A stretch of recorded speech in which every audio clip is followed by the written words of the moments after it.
Like some modern-day mammals, cynodonts live in a burrow. It's here that cynodonts and evolution are trying out a new survival strategy: mating for life. Along with mating for life comes another new survival tactic: raising their young. Even though their babies still hatch from eggs, like reptiles, the babies feed on milk glands, like mammals. Isn't that sweet? Cynodonts also have fewer babies and spend time raising and protecting them, which increases their species' chance of survival. Will it work? Only time will tell. But dinosaurs, like Coelophysis, have a radical new leg design that allows them to stand upright. And now they're strutting around like they own Pangea. When it comes to their survival game, Coelophysis is still perfecting his bag of tricks.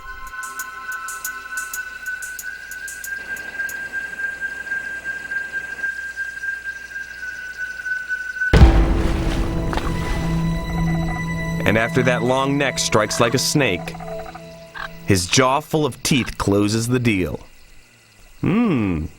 Appetizing. Coelophysis is all about speed. He's got powerful legs and his bones are hollow, just like birds today. And in the Triassic, speed not only kills, it's good for a getaway.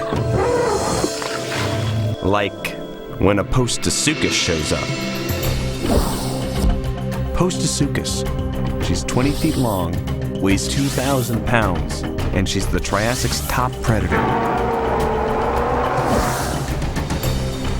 Postosuchus isn't a dinosaur, but a reptile that looks a lot like a crocodile. But until her kind gets chased into the water by the big carnivores of the Jurassic period, Postosuchus is the bully on the block. To feed her huge appetite, and I mean huge, she needs a large hunting ground, and her survival depends on protecting her turf from another Postosuchus. She can't stand up on her hind legs like Coelophysis. But if some Triassic trespasser thinks he can just slip on by while she's pausing for refreshments, he's gonna get a big old step back. Okay, we got it.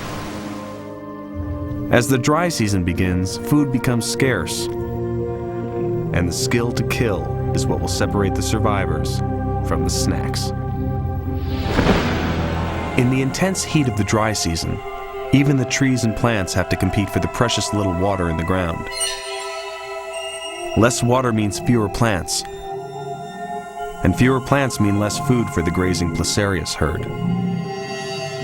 Whether the many different animals of the Triassic are herbivores who feed on plants, or carnivores who feed on meat, they've all developed their own hunting habits. And Postosuchus hunts solo.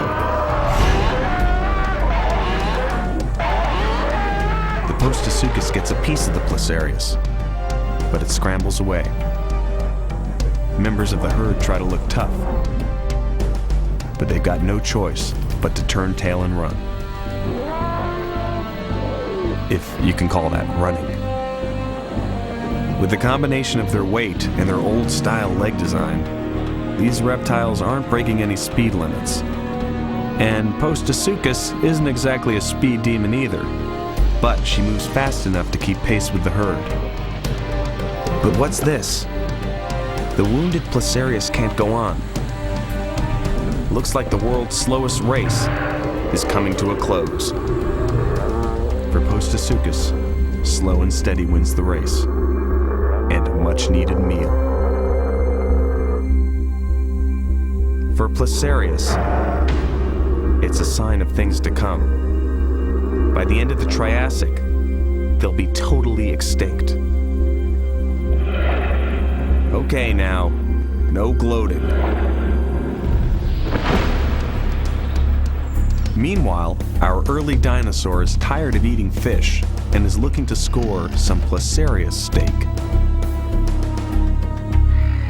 After all, if Big Bad Postosuchus can take on one of these lumbering meat wagons, Why can't a swift killer like Coelophysis? He gives it a shot.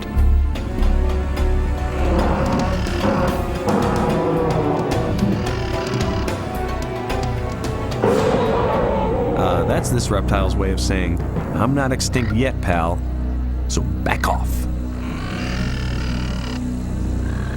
Okay, our Coelophysis was taking on more than he could chew, much less kill.